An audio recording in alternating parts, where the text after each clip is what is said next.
Hi everyone, so in this video I'm going to be just working on the collar of the lovely Bert. I'm using Fabriano Artistico hot pressed watercolour paper, and although it's classed as a smooth paper compared to something like Pastelmat, say, there is actually quite a lot of texture to it, and I do think it depends on the side that you use. The other side is slightly different, but my issue with that is that it's really difficult to tell until you start drawing on it which side is which. Well, for me anyway, and I wonder if that's because my eyes aren't the best. I've actually only got one eye that works brilliantly, so I wonder if that's got anything to do with it. But I can't tell until I start drawing on it which side I'm on, and by that point it's obviously a little bit too late. So there is quite a lot of texture to it. I don't know if you can see on the camera whether it's picking it up very well, but I've got a light and I wonder if the light's a bit too bright. Let me just turn it down a little bit. So you can see the graininess here. So what I'm doing is using the pencil really lightly to build up the pigment and therefore kind of get it right into the kind of gullies. I don't know what you'd call it. The paper's got a tooth, and so you have these kind of peaks and troughs within the paper, and as you lay the pencil down it tends to deposit on the peaks of the paper, but what I'm aiming to do is flatten the tooth and therefore depositing pigment deep into the trough of the paper.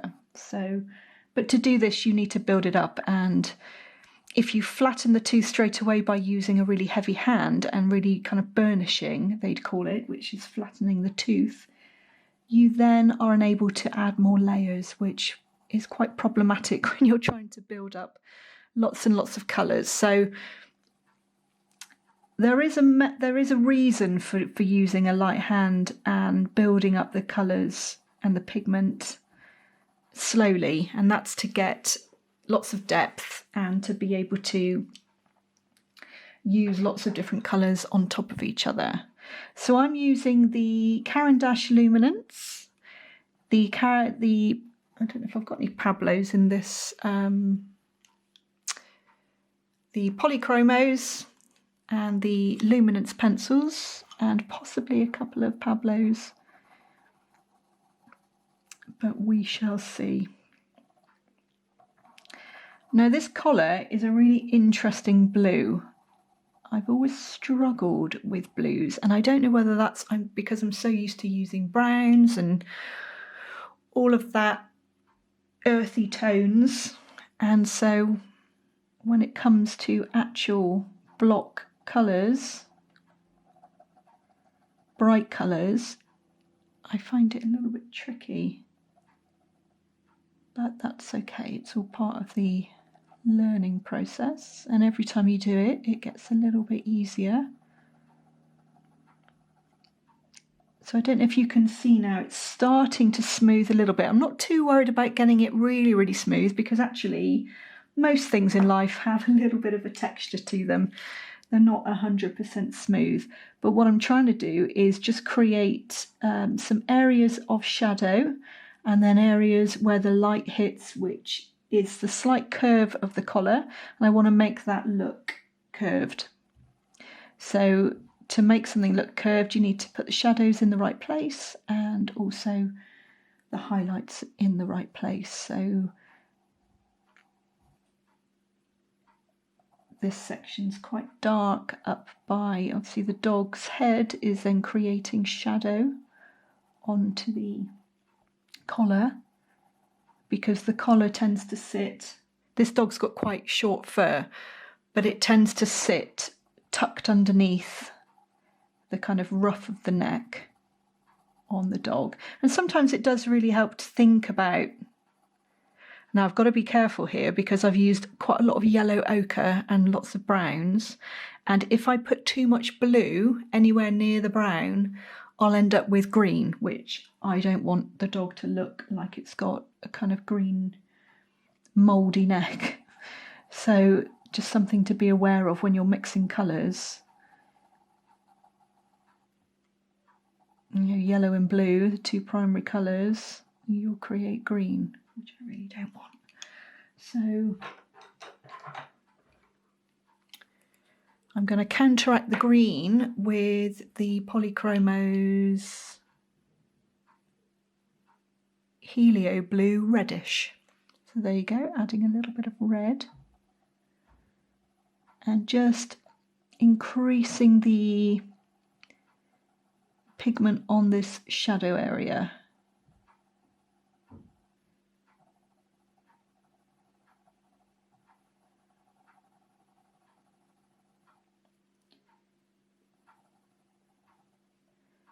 There are quite a few stray hairs over the top of the collar, which will really help to add to the realism. I don't know why I said it like that.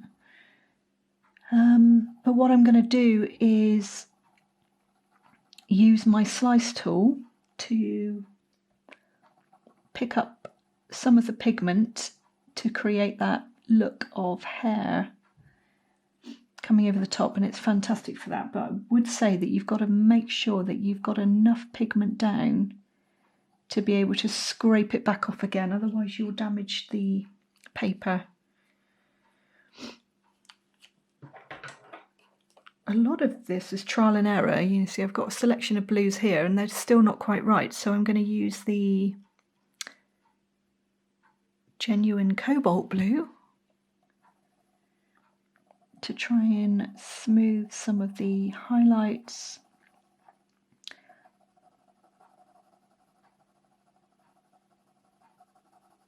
And just to smooth it a little bit. With colour pencil, going from light to dark, you can lay the light colours a little bit over the dark, but it's more of a hint than anything else. You won't tend to see it that well. So, you know, don't rely on the fact that you can lay light over dark.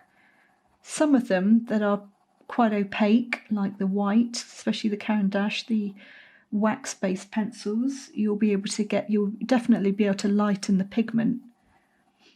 But if you wanted something like an intense highlight, or you wanted to add whiskers or something, then it just doesn't give that brilliant white. So you need to make sure that you leave the paper showing through if you're working on white paper. If you're using something like Pastel Matte that is much more textured, then that takes so many layers. I think light over dark works a lot better on the more textured papers. And if you're using pastel, which I am yet to do, I've seen some amazing pastel artists, and you just want to jump on and you know, buy a load, and it really inspires you to give it a go. But I think it's a very, very different way of working, a little bit like when you're using acrylic or oil paint, that you go dark to light instead of light to dark, so it's the opposite of colour pencil. So that would be really quite interesting to get your head around if you're used to doing light to dark, to switch that around. But I quite like coming out of my comfort zone a little bit. So if I've been using colour pencils for quite a while, and I do love them, I do love the way that they make you slow down. I've got 2 young children that are on the go 24/7, You know, they are on the go as soon as they open their eyes in the morning. And everything just seems to be kind of fast-paced and immediate. And I think that's why I found colour pencils so therapeutic, and that's what really drew me to them. I love the fact that they make you just slow down, and you can't really concentrate on anything else apart from what you're doing. So it's that kind of mindfulness aspect that really appeals to me. But then when I've been using them for a long time, I quite like the freedom, I suppose, of using a different medium that you can be a little bit more loose with, a bit freer with. And so I think that's why I'm drawn to watercolour, although I tend to paint details again, because I think I've just always done that. I've always enjoyed kind of the observation and drawing what I see. I like the fact that you've really got to come out of your comfort zone, rewire your brain into doing something completely different. With the colour pencils, it's great because you have the colours all laid out. You just pick one. You know, you certainly don't have to mix colour. You do blend them and mix them together, but the colours are there for you to just use. Whereas if you're using paint, you have to mix them. And I know that they come in a massive range of colours too, but very, very rarely do you ever find the exact colour that you want to use.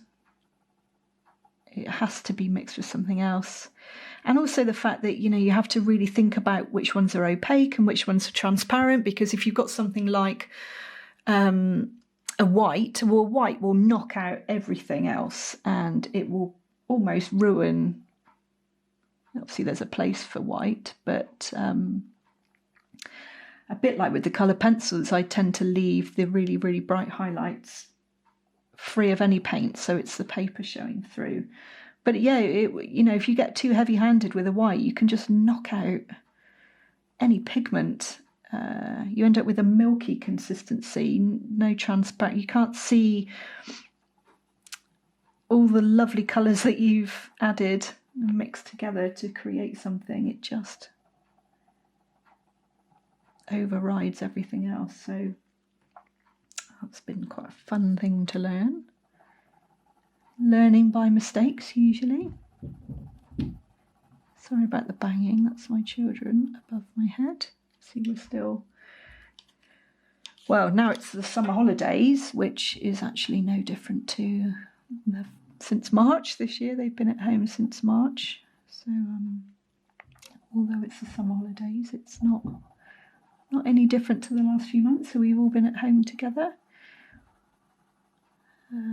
Trying to sneak down into the studio as and when I can, usually when they're distracted for a couple of hours. Either they're happy with what they're playing with, but they will keep, you know, coming down, which you might get a little bit of a little voice in a second. But they've made some dens upstairs and they're quite happy with that.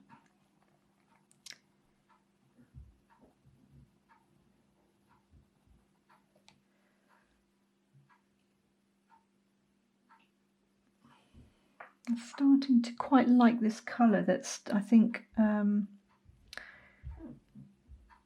as I said, a lot of it is trial and error, and I'm laying down the colours and then seeing how it's working, constantly assessing, reassessing, trying to work out how it's looking. Gosh, my pencil drawings are so inaccurate.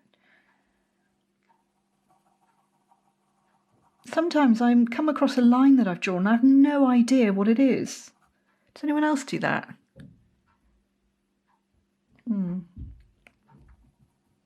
Especially when you're drawing something like this and you're trying to leave things out, you know, it's really important because they are a different colour. So that little section there is completely white. I certainly don't want to put blue all over that. But if it's in the wrong place or it's, you know, not even supposed to be there, then it's a bit tricky. I think I need to get some acid-free paper to protect my drawing because I'm starting to smudge it. Where did I put it? I'm going to use a little bit of tissue paper. So I don't want to pull up or smudge everything that I've been doing.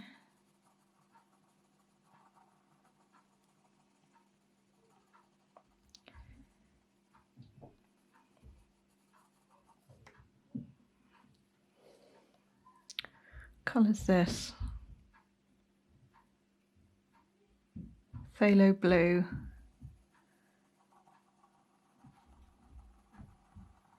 Can you hear the thumping upstairs?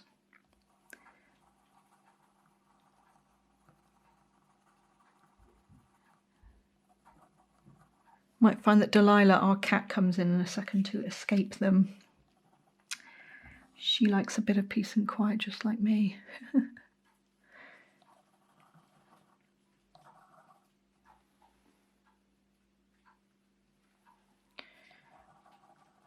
So again, flattening the tooth, adding the cobalt blue, light cobalt blue.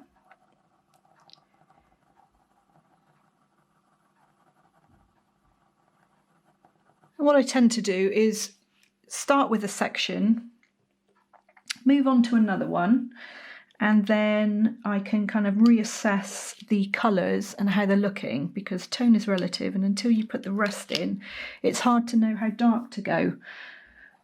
So that band is white and that needs to be preserved. It actually reflects a little bit of blue,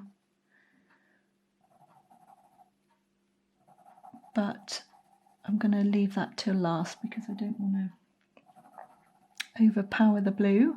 It needs to stand out as white.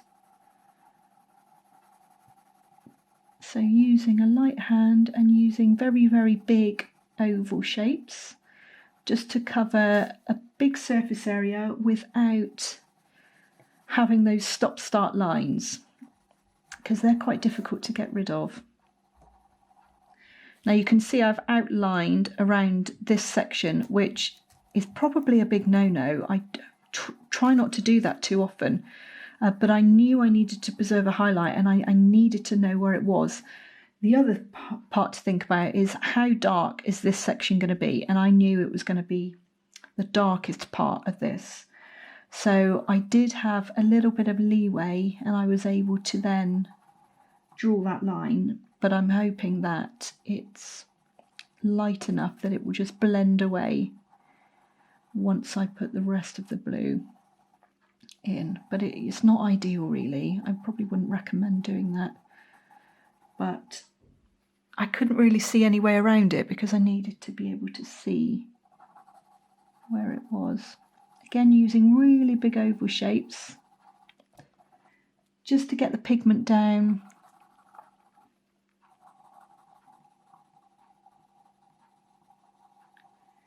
And then concentrating on this section. I'm not pressing any harder at this stage, I'm just layering up.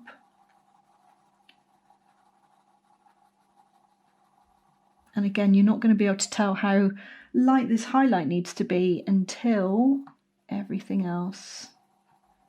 Or it might be that there's a bit of a high contrast, so this highlight is too light.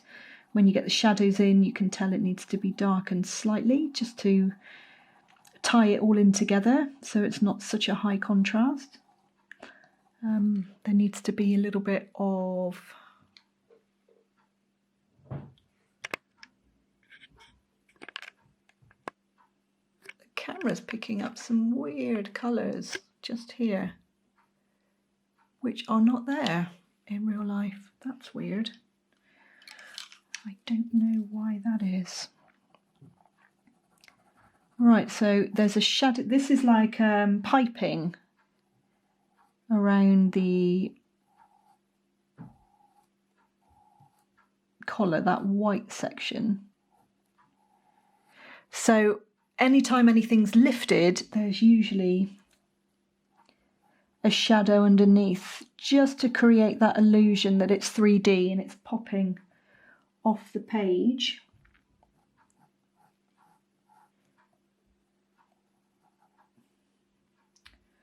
Now that section's quite light. There's a section here that's just a line of dark. Now, like with the direction of the fur, you need to lay down your pencil in the direction of the way that the fur's growing. It's also something to note that you need to lay down your pencil in the direction that the material is going to. So this collar's got lines all the way up vertically. So what I don't want is to then use horizontal pencil strokes. So starting to build up where I can see the shadows. And the shadows aren't always even, so it's not going to be, you know, a straight line. There's going to be patches where the material catches the light differently. There's a little, you can see like a little crease in here, and all of these little details just add to the realism overall. There's a line that's definitely darker here, and it's not a definite triangle, but it's noticeably darker.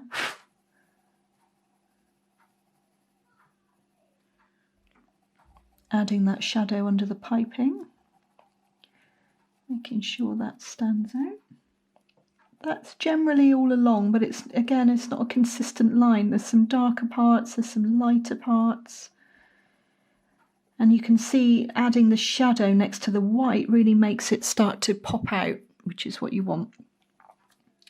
There's some lighter parts there, and then next to here is where the darkest part is. So what I'm doing now is just mapping out where the shadows are. And then I can kind of tell where I'm going. I will just add more and more layers to create more depth. And also, once you've got the shadows in and the highlights, you kind of know where you are. It's important then to add the midtones so that it's not disjointed and it starts to come together. Because it is important to get your lights and darks or your values in, but the midtones are what are going to bring everything together. So again, this one line here is darker for some reason, and this triangle section has one line that's darker. I just want to make sure that I get these little details in.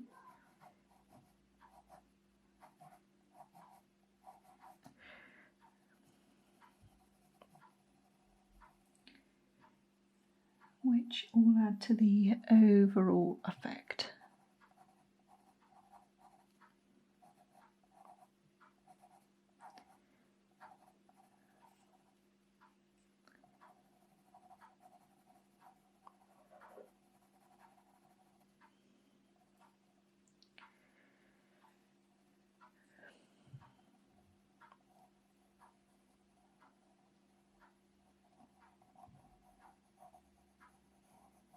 There's another line there. Again, it's probably a little crease. So that time I am actually going against the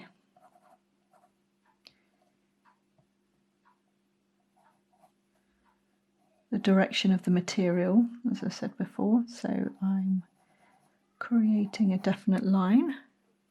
Oh, battery's running out.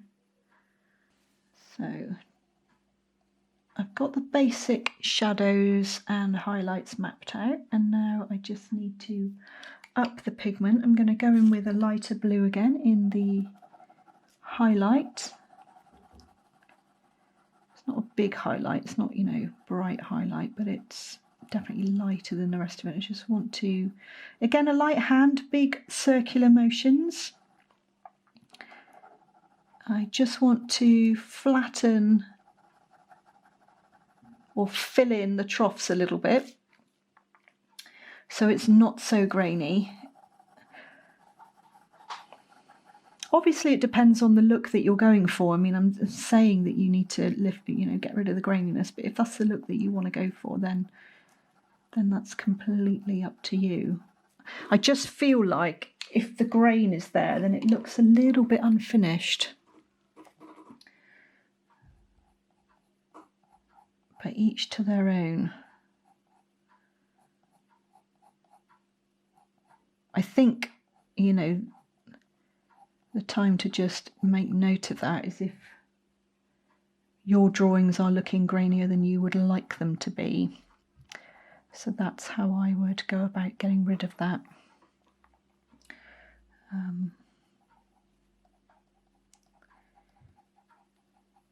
Just want to get that texture in so that it's obvious that this is a kind of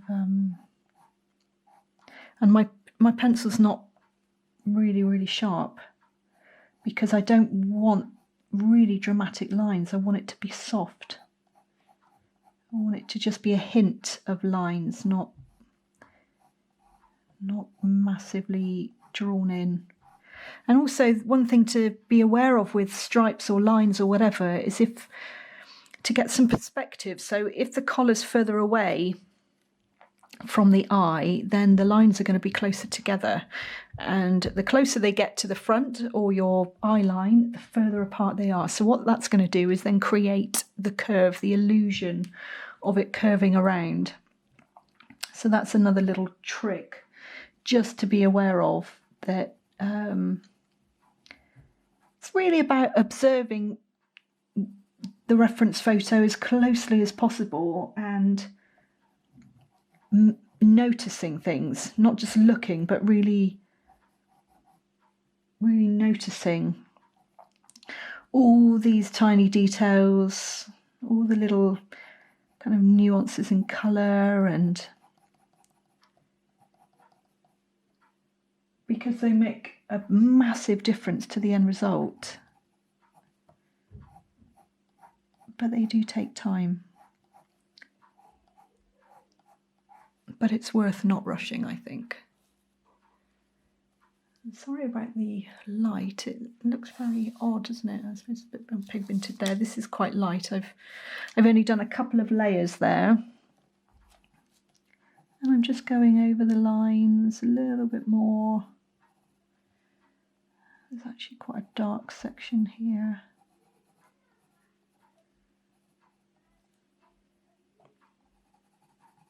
And again, that shadow under the piping.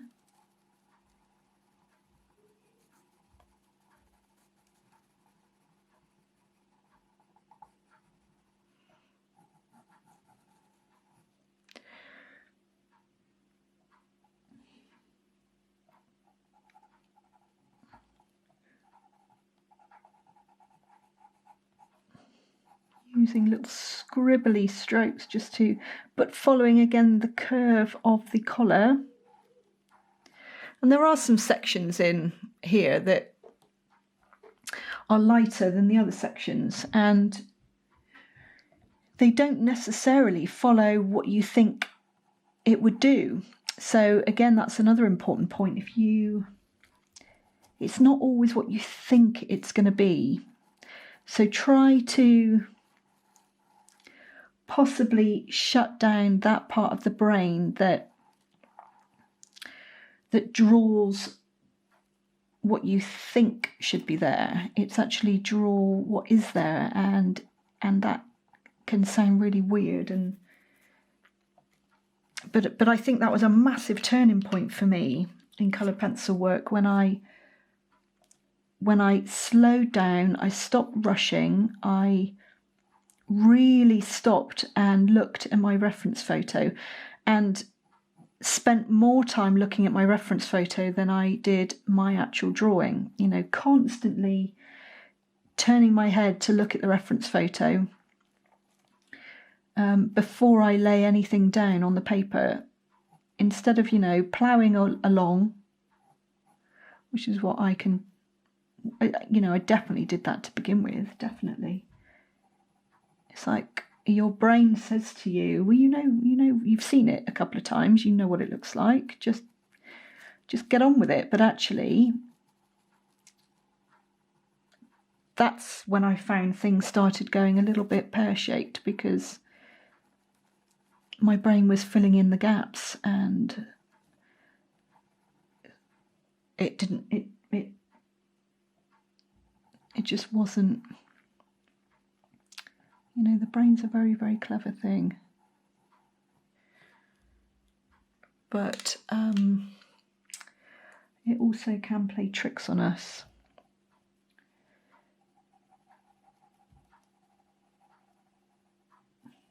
When you really, really look at something, it's amazing what you start to notice.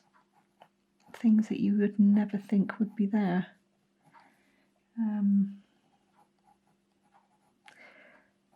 So I think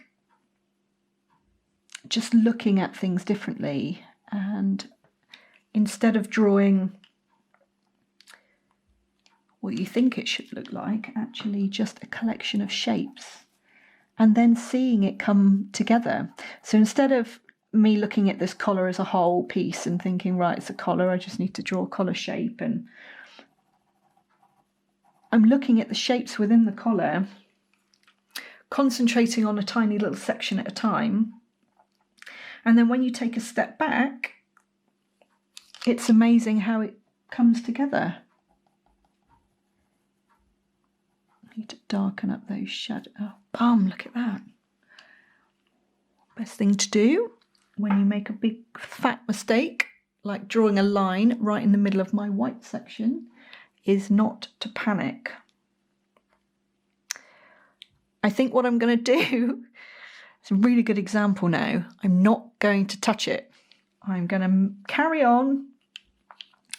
See, what happened was, I've got this, you can't see it, I've been using this to shade, and you've got that kind of flat section across the end of the pencil, and so that part is closer to the paper than that part, and I misjudged that badly, and now I've got a big fat line where I don't want one.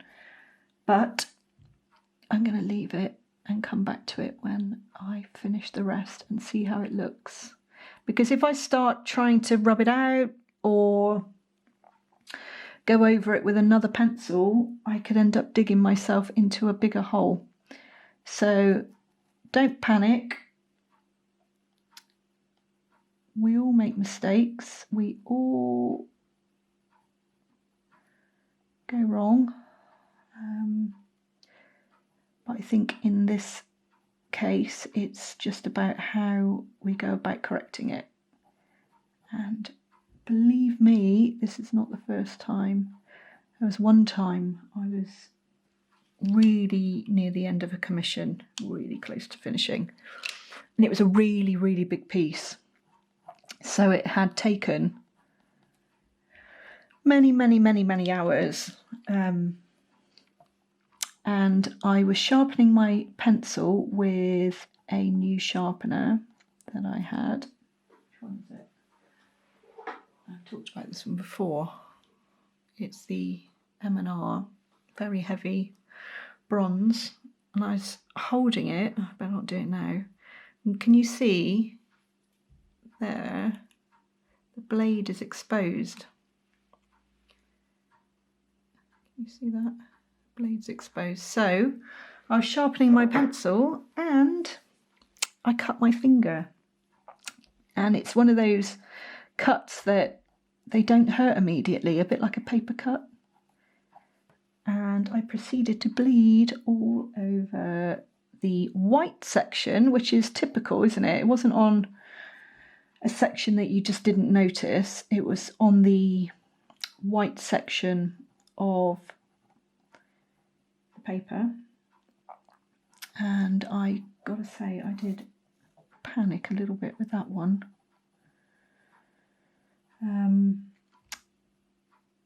I didn't really know what to do. And I think in the end was I think I pulled up the excess blood with tissue, and then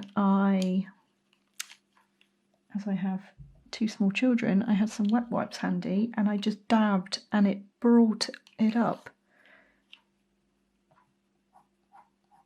Thank goodness.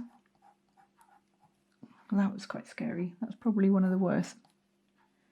I've also, when I'm working flat, which I used to do more than I do now, I find it really hurts my back to have the camera, have the piece flat on the desk and kind of hunching over it. I find I get really bad neck and backache if I carry on like that. Obviously getting old. So I tend to work on a bit of a slope on a drawing board. But if you work flat, there's also that tendency or that kind of risk that if you drop a pencil, you could drop it, nib down onto your paper. And I've done that before as well. Whereas if you're working upright, got to be careful of that line again, then they tend to just fall on either onto the desk, onto my lap, or onto the floor, unfortunately. That makes you feel a bit sick. You look down and these pencils are not cheap. You go to pick it up and then you see what the damage is. But with the more expensive pencils, what you'll find, especially with these polychromos, is that they are glued all the way through the core to the wood. And I think a lot of cheaper pencils, the lead, I know it's not lead, but I don't know what else you'd call it, the colour going through, they're not bound to the wood. So when you drop it, they just splinter. And then every time you sharpen, the nib breaks off. Whereas these are all glued. So what you'll tend to find is that you'll lose the right at the tip, but everything else is fine. And I did actually watch a programme on Polychromo, or Faber-Castell in Germany, and to test the pencils, they throw them out of a 3rd floor window or something onto concrete, and they were absolutely fine. So good quality pencils. It's worth it, I think. Just for, all of those little tiny things that save you money in the long run,